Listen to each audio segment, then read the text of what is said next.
Placard ও banner হাতে রাজপথে হাজারো মানুষের এই অংশগ্রহণ ফিলিস্তিনিদের প্রতি সংহতি ও ইসরায়েলি আগ্রাসনের বিরুদ্ধে।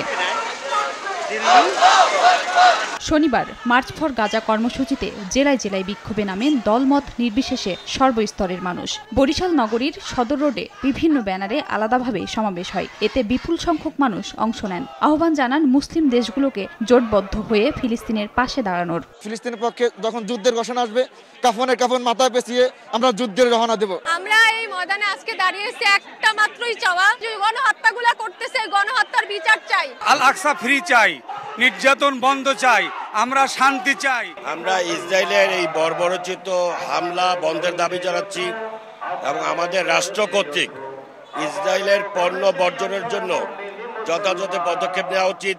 সকালে বগুড়ায় মার্চ ফর গাজা কর্মসূচি পালন করেন শহীদ জিয়াউর রহমান মেডিকেল কলেজের শিক্ষার্থীরা। ক্যাম্পাসের ফিরিঙ্গি মোড় থেকে বিক্ষোভ মিছিল শুরু হয়ে ঢাকা রংপুর মহাসড়ক প্রদক্ষিণ করে। এ সময় গাজার পতাকায় সাদা কাফনে রক্তাক্ত শিশুর চিত্র তুলে ধরে বিক্ষোভকারীরা গণহত্যার প্রতিবাদ জানান। সবচেয়ে কষ্টকর কথা হচ্ছে আমাদের ডাক্তারদেরকে কখনো শহীদ করা হচ্ছে, ফায়ার সার্ভিসের লোকেরা তাদেরকে বাঁচাতে যাচ্ছে, তাদেরকে কখনো শেষ করে দিচ্ছে। তো এটা কখনো আমরা মেনে নিতে পারি না।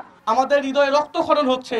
আমরা আজ এমন পরিস্থিতিতে দাঁড়িয়ে কথা বলতেছি, আমাদের আসলে মুখ দিয়ে কথা আসতে যাচ্ছে না। গাজাবাসীর জন্য চোখের পানি ছাড়া আমরা আর কিছুই দিতে পারি নাই। দিনাজপুরের হিলিতে বিক্ষোভ মিছিল স্থলবন্দরের বিভিন্ন সড়ক প্রদক্ষিণ শেষে চারমাথা মোড়ে গিয়ে শেষ হয়। পরে ফিলিস্তিনিদের উপর হামলা ও গণহত্যার প্রতিবাদে মানববন্ধন করেন অংশগ্রহণকারীরা। গাইবান্ধাতেও গণহত্যার প্রতিবাদ ও ফিলিস্তিনকে স্বাধীন রাষ্ট্র ঘোষণার দাবিতে মানববন্ধন ও সমাবেশ হয়েছে।